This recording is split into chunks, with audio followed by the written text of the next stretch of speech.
김도훈 임시감독이 이끄는 한국 축구 대표팀은 2026 북중미 월드컵 아시아 2차 예선 마지막 경기에서 중국을 상대로 후반 16분에 나온 이강인 선수의 선제골을 앞세워 1대0 승리를 거뒀는데요. 중국은 두 줄 수비를 내세우며 수비에 올인하면서 무승부를 노리는 모습이었지만 한국팀에게 패하며 뒤늦게 열리는 태국과 싱가포르의 경기 결과만을 기다리는 입장이었습니다. 태국은 싱가포르를 상대로 3대1로 승리를 하였지만 골득실에서 아쉽게 한 골 차이로 중국에게 밀리며 결국 중국이 C조 2위를 차지하여 월드컵 3차 예선 진출에 성공하였는데요. 한편 중국 언론에서는 이번 한국과의 경기에 대해서 대한민국의 두 슈퍼스타 이강인과 손흥민의 엇갈린 평가. 이강인은 중국 국대팀을 칭찬했지만 손흥민은 그 반대였다. 라는 제목과 함께 경기 후 한국 대표팀 주장 손흥민이 기자회견에 참석해 경기 중 중국 원정팀 관중석을 향해 3대0 제스처를 취한 것과 관련해 중국 팬들의 야유를 받은 심정을 털어놨다라고 언급하였는데요. 손흥민은 홈에서 상대편에게 야유를 당하는 것을 받아들일 수 없으며 야유를 받을 만한 일을 하지 않았다.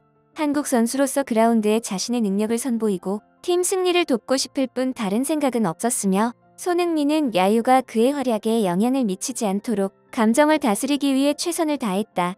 라며 인터뷰 내용을 상세히 보도하였습니다. 그리고 이강인 선수를 언급하며 중국 입장에선 최선을 다했을 것이고 상대팀을 존중한다. 중국팀이 수비적으로 할 거라고는 생각했지만 이렇게 더 수비적으로 할 줄은 몰랐다라는 이강인 선수의 인터뷰 내용들과 함께 중국팀은 좋은 경기력과 정신력을 보여줬다. 강적을 상대로 두려워하지 않고 끈질기게 싸웠으며 앞으로 경기에서 더욱 뛰어난 활약을 펼칠 것이라고 믿는다라며 글을 마무리 지었습니다. 그럼 이번 경기 결과와 중국의 3차 예선 진출에 대한 중국인들의 댓글 반응 함께 하시겠습니다. 확실히 한국과는 격차가 여전히 크구나. 안경을 쓴 이 소녀의 눈은 절망으로 가득 찼어. 경기 90분 동안 중국팀은 10분조차도 공을 소유하지 못했어. 이 수준으로 다음 단계에 올라간다고 한들 대체 뭘 할 수 있겠냐? 중국 남자 축구 경기는 어떻게 시작하든 결과는 항상 똑같답니다. 골 점유율이 19%밖에 안 된다니 진짜 이 경기는 영원히 기억에 남을 것 같아.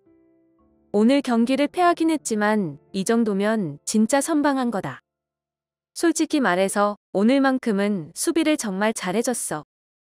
에이스가 있으니 확실히 다르긴 해. 토트넘의 에이스는 1대1이든 2대1이든 몇 번이고 그냥 다 제쳐버리는 게 진짜 대단하더라. 한국 골키퍼는 땀을 한 방울도 흘리지 않았어. 격차가 진짜 너무 커. 중국은 기본적으로 90분 내내 공을 거의 못 잡았었는데 1대0 정도로 끝난 게 정말 다행이었어. 경기 내내 가장 여유로웠던 선수는 한국 골키퍼였어. 한국팀의 골키퍼 얼굴을 TV에서 한 번도 못 봤어. 이게 대체 무슨 일이냐. 손흥민과 우레이는 서로 각자만의 장점이 뚜렷해. 손흥민은 드리블과 슈팅 능력이 매우 좋고 우레이는 중국어와 상하이 사투리를 더 잘한다는 차이가 있지. 나는 손흥민을 정말 존경해. 유럽에서 뛰는 선수들은 확실히 차원이 다르더라.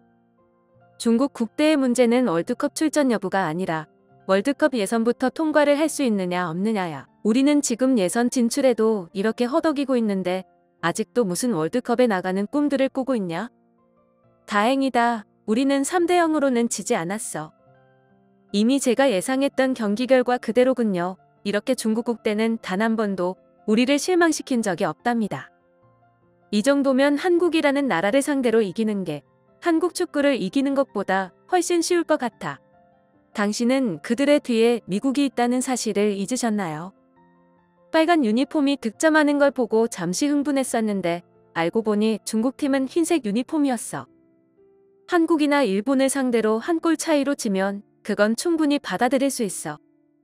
한국팀이 경기 전체를 장악하는 모습들을 보세요. 중국 국대가 최선을 다하기는 했지만 그냥 이 정도 수준인 거예요. 좋은 소식은 우리가 방어를 잘할 수 있다는 것이고 나쁜 소식은 우리가 그저 방어만 할 수 있다는 사실입니다. 이 정도면 괜찮은 편이야. 적어도 지난번처럼 대참사는 일어나지 않았잖아. 중국 입장에서는 월드컵에 진출하는 것이 달에 착륙하는 것보다 더 어렵다고 말씀드리고 싶네요. 홈에서조차 태국도 못 이겼던 팀인데 대체 무엇을 기대들 하셨나요? 역사상 처음으로 실점하고선 상대 선수와 대화하며 웃고 떠드는 골키퍼를 봤어.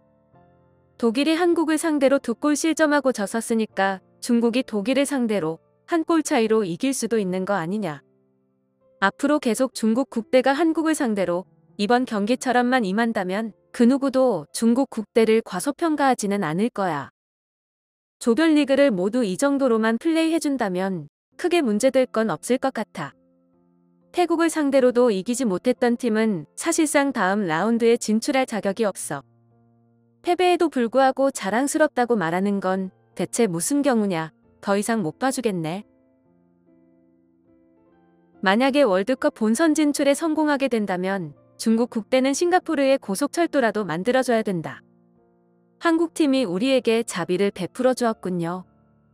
알고 보니 진짜 주인공은 한국팀도 중국팀도 아닌 끝까지 포기하지 않았던 싱가포르였어. 지금 당장 싱가포르 골키퍼에게 중국 영주권을 발급해줘라. 만약 중국팀이 이번에 이렇게 열심히 뛰지 않았다면 이런 기회조차 없었을지도 몰라. 싱가포르 선수들이 세계에 큰 파장을 일으키며 중국과 싱가포르의 국제관계에 새로운 장을 열었습니다. 태국이 그렇게 많은 기회들을 다 날려버린 덕분에 중국 국대팀은 몇 경기를 더 뛸 수 있게 됐어. 축구는 욕이 절로 나오는 한편 매우 아름답기도 하군요. 다른 사람의 손에 목숨을 맡긴 골이었지만 그래도 결과는 매우 만족스럽네. 태국과 싱가포르의 경기는 레알 마드리드와 도르트문트의 경기보다 훨씬 더 짜릿했어. 중국 축구 국대는 언제쯤이면 자력으로 올라갈 수 있을까? 14억 명의 사람들이 계산했었던 경우의 수가 확대이 되지는 않았군요. 중국 축구대표팀이 아직 살아남았다는 사실이 한편으로는 너무 무서워. 월드컵 3차 예선에 진출했다고 이 난리라니 누가 보면 월드컵에라도 진출한 줄 알겠다. 중국 국대는 가장 어려운 이 시기에 결국 싱가포르에 있는 화교들의 도움을 받는구나. 중국이 예선을 통과했다는 말은 정말 오랫동안 들어본 적이 없었단 말이야. 축구를 할 수 있는 인구가 14억 명이나 되는데 그 중에서 왜 10몇 명도 찾지 못하는지 나는 이 부분이 항상 궁금했어. 모두들 이제 불안해하지 마세요. 이 팀은 앞으로 20년 동안 가장 강력한 중국 축구 국대랍니다.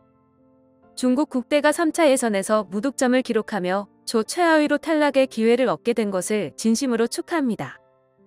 중국 축구가 한국을 상대로 패했지만 매우 힘겹게나마 3차 예선 진출에 성공하자 매우 만족하며 들뜬 반응들과 함께 올라가봤자 중국 축구에게 기대할 것이 없다며 반응들이 나뉘는 모습들을 확인할 수 있었습니다.